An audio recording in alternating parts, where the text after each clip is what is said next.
भारत की पॉलिटिक्स में बहुत कम ऐसा होता है कि कोई पहली बार एमएलए का चुनाव जीतता है और पार्टी डायरेक्ट उसे मुख्यमंत्री के तौर पर इलेक्ट करती है, या फिर बहुत कम ऐसा होता है कि पहली बार कोई एमपी का चुनाव जीतता है और डायरेक्टली वो पीएम बन जाता है।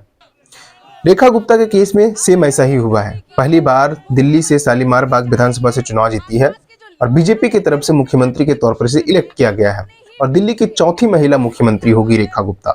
आज वे शपथ भी लेंगी। लेकिन सवाल यह है कि हु इज रेखा गुप्ता? रेखा गुप्ता कौन है? इसकी पॉलिटिकल जर्नी शुरुआत कहां से हुई और why BJP choose Rekha Gupta? आखिर बीजेपी रेखा गुप्ता को ही मुख्यमंत्री के लिए क्यों चुनी है? क्या बीजेपी क्या मैसेज देना चाहती है एक महिला को मुख्यमंत्री को बना करके? क्या इससे भारत के इलेक्टोरल पॉलिटिक्स में क्या बदलाव होंगे? सब कुछ इन सारे सवालों का जवाब ढूंढते हैं आज की इस वीडियो में। नमस्कार, हमारा नाम है प्रनीत और अभी तक अपने इस चैनल को सब्सक्राइब नहीं किया तो प्लीज सब्सक्राइब कर लीजिएगा। सबसे पहला सवाल है कि हु इज रेखा गुप्ता? रेखा गुप्ता कौन है और इसकी पॉलिटिकल जर्नी कहां से शुरुआत हुई? रेखा गुप्ता बेसिकली इनका जन्म हरियाणा में हुआ था और इनकी शादी दिल्ली में हुई। और इनकी अगर पॉलिटिकल जर्नी की शुरुआत की अगर बात करेंगे तो पहली बार ये दिल्ली यूनिवर्सिटी में अपने ग्रेजुएशन पढ़ाई के दौरान ये पहली बार दिल्ली यूनिवर्सिटी स्टूडेंट यूनियन का चुनाव जीतती है 1996 ईस्वी से, और यहीं से इनकी पॉलिटिकल जर्नी शुरुआत होती है।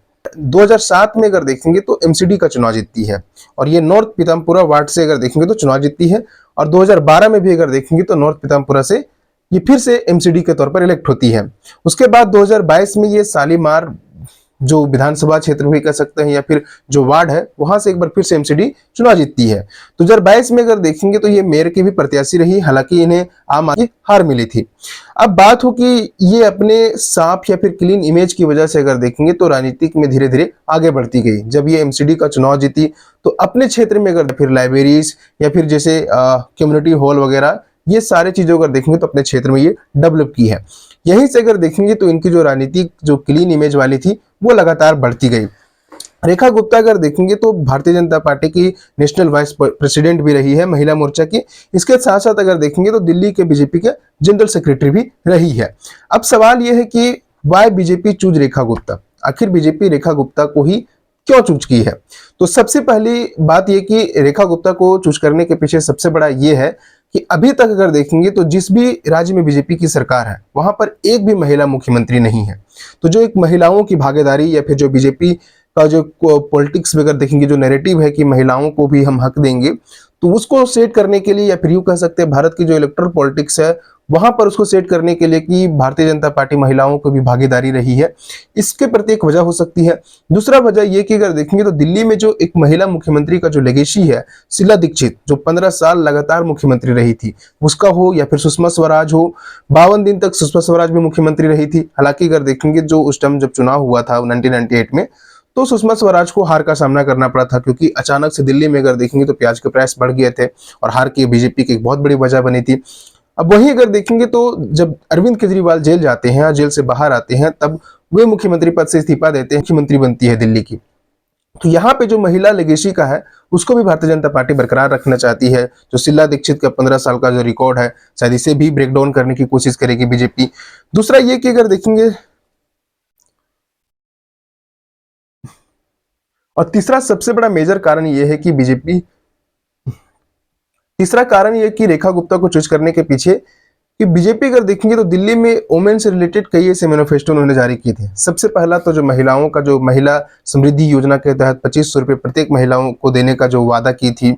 दूसरा ये कि जो पहले से दिल्ली गवर्नमेंट जो महिलाओं को जो दिल्ली बस सेवा है उसमें फ्री देने का जो ये है, या फिर ये देख सकते हैं कि जो प्रेग्नेंट महिलाओं को जो 21,000 रुपये प्रत्येक महीना दिया जाता है दिल्ली गवर्नमेंट की तरफ से। या फिर जब बीजेपी चुनाव के दौरान प्रचार कर रही थी तो उन्होंने कहा भी था कि जो भी दिल्ली में महिलाओं से रिलेटेड जो फ्री बीज दी जा रही है या फिर वेलफेयर स्कीम्स है, इसको भी बीजेपी आगे कंटिन्यू करेगी। तो कहीं ना कहीं जो महिलाओं को एक मैसेज डिलीवर करना हो या फिर भारत की इलेक्टोरल पॉलिटिक्स में डिलीवर करना हो, ये सारे कुछ की वजह से अगर देखेंगे तो बीजेपी एक महिला मुख्यमंत्री को चुनी है। अब बात ये भी आएगा कि बहुत सारे महिला थे, जैसे स्मृति ईरानी का भी नाम चल रहा था, बांसुरी स्वराज का भी नाम चल रहा था, आखिर इनको क्यों नहीं चुना गया?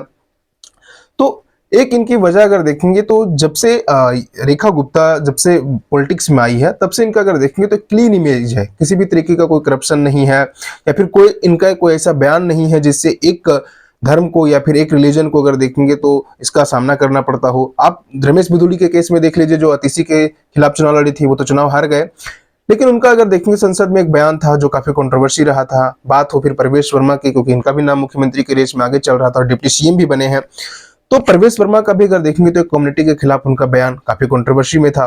तो ये कुछ कारण है जिसकी वजह से दिल्ली में अगर देखेंगे तो रेखा गुप्ता को चूज किया गया है। बाकी इसके बारे में आपका क्या राय है प्लीज कमेंट बॉक्स में हमें जरूर बताएं। मिलते हैं नेक्स्ट वीडियो में।